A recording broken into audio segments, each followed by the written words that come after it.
व्यायाम तो बहुत सारे हैं, जितना भी अधिक करें अच्छी बात है, लेकिन समय तो सीमित होता है, लोगों को सब काम करने होते हैं।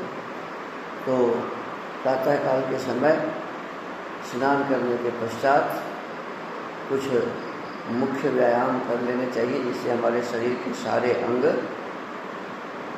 खुल जाएंगे, सब जोड़ जितने हमारे हैं सभी में गति आ जाएगी और किसी प्रकार से आप अस्वस्थ नहीं रहेंगे। तो आइए पहले हम फ्री स्टाइल जिसे कहते हैं गोलंताल करते हैं। दोनों हाथ को ऊपर फेंकेंगे, दोनों पैर को बगल में फेंकेंगे, ऐसे।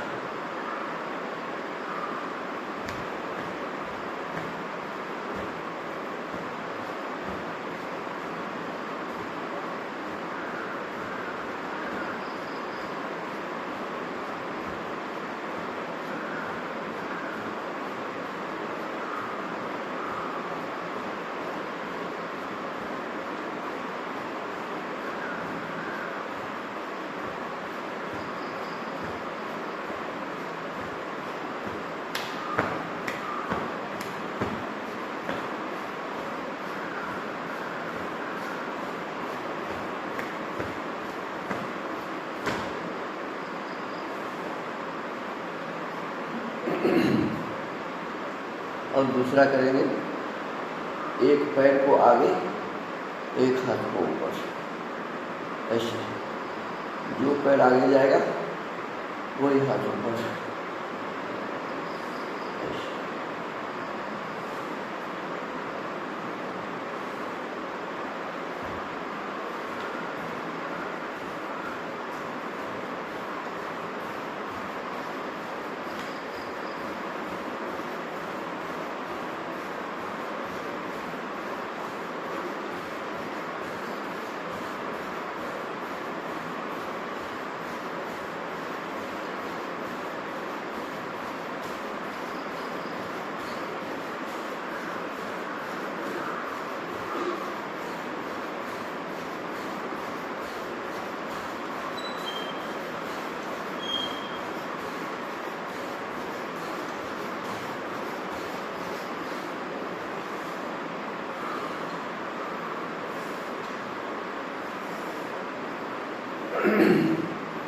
तीसरा अभ्यास,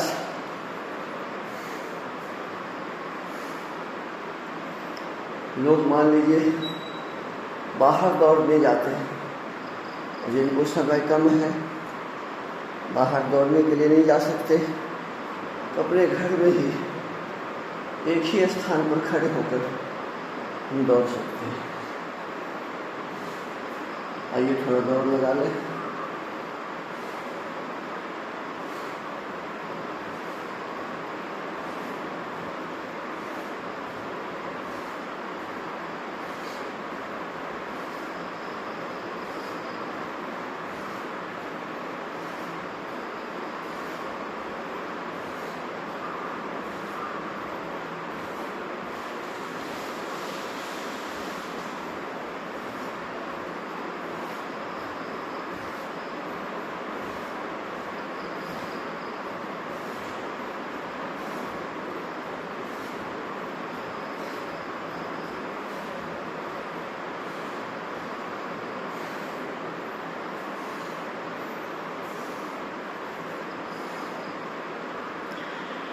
आठ प्रकार की बैठक है और 8 प्रकार के दंड भी है।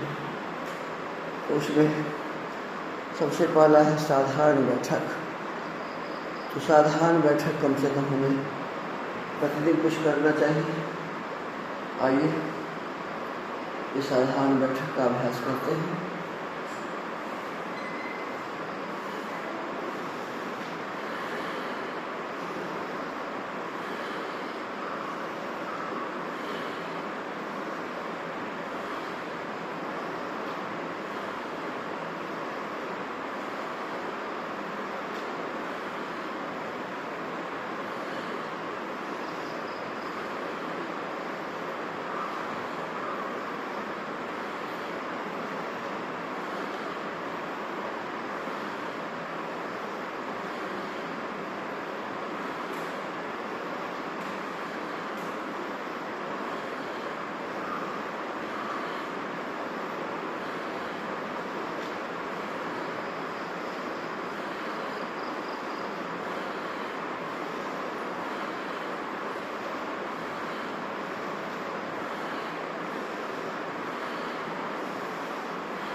साधारण बैठक के बाद हमने श्वास भीतर में भरते हुए हाथ को ऊपर ले गए, ऐसे तलहटी खुली रही मुट्ठी, और नीचे दबाया तो हाथ को बंद करके ऐसे, और श्वास बाहर, श्वास भीतर, श्वास बाहर।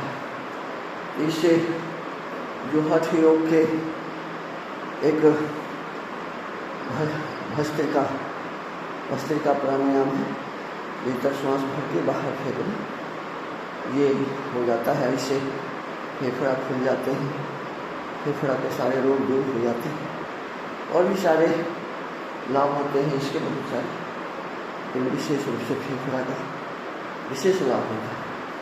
और जब हम ऐसे, और इससे ऐसे जो करते हैं, ये फ्रोजिंग जो होता है, इसमें दर्द होते रहते हैं, उसको ठीक करने का ये सबसे बढ़िया दवा है।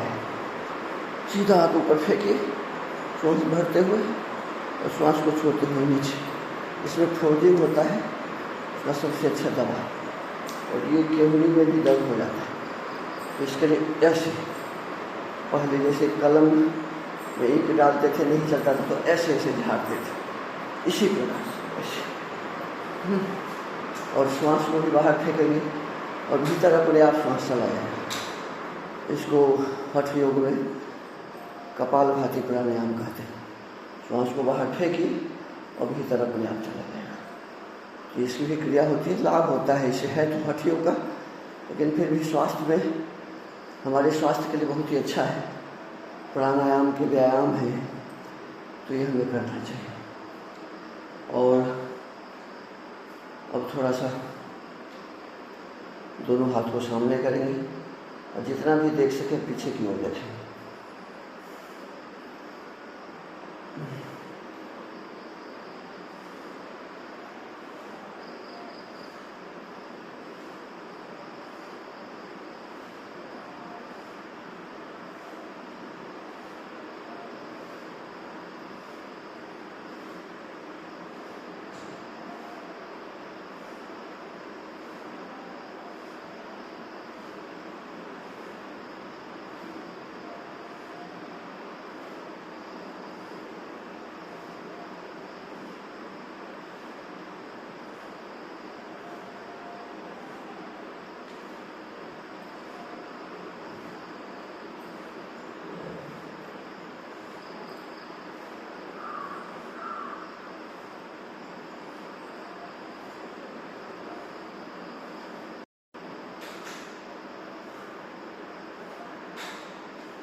ये कमर का भी व्यायाम है और हाथ का भी व्यायाम है, और हमारी गर्दन इधर घूमते तो गर्दन के भी व्यायाम है, और आँख के भी व्यायाम है। आँख से पीछे की तरफ हम अधिक से अधिक देखते हैं तो आँख के भी व्यायाम है। तो आँख, हाथ और कमर, ये तीनों का एक साथ व्यायाम है। तो हमको इसका भी अभ्यास करना चाहिए। अब फिर कमर, हाथ, गर्दन और आँख। पिछले वाला भी गर्दन का भी व्यायाम है। ऐसे करते हैं कि गर्दन का व्यायाम हो, फिर अभी ऐसे करने देखिए। हाथ के भी जोड़ घूमते हैं, कमर भी पीछे जाता है, गर्दन भी पीछे जाता है, और आँख से ऊपर तरफ देखेंगे पीछे की ओर, तो आँख के भी व्यायाम है।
आगे की तरफ भी थोड़ा सा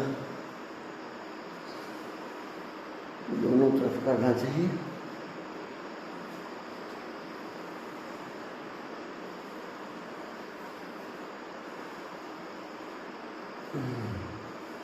अब थोड़ा कुल्हा, घुटना और नीचे टखना तीनों का व्यायाम एक साथ करेंगे।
इस प्रकार कम से कम इतना तो प्रतिदिन नियमित रूप से करना चाहिए। पैर से लेकर पैर कंधे तक, गर्दन तक सभी अंगों का व्यायाम हो जाएगा और इतना करने से हमारा ये शरीर स्वस्थ रहेगा। तो आप सबसे प्रार्थना है, निवेदन है कि अपने शरीर को ठीक रखने के लिए, ये कोई दूसरे के लिए नहीं किया जाता है, हम अपने इस शरीर को स्वस्थ रखें, इसके लिए इतना तो हमें कम से कम करना चाहिए। तो इसी के साथ आज इस प्रातःकालीन व्यायाम वाला कार्यक्रम को ही विराम देते हैं। सबको नमस्ते। ओम।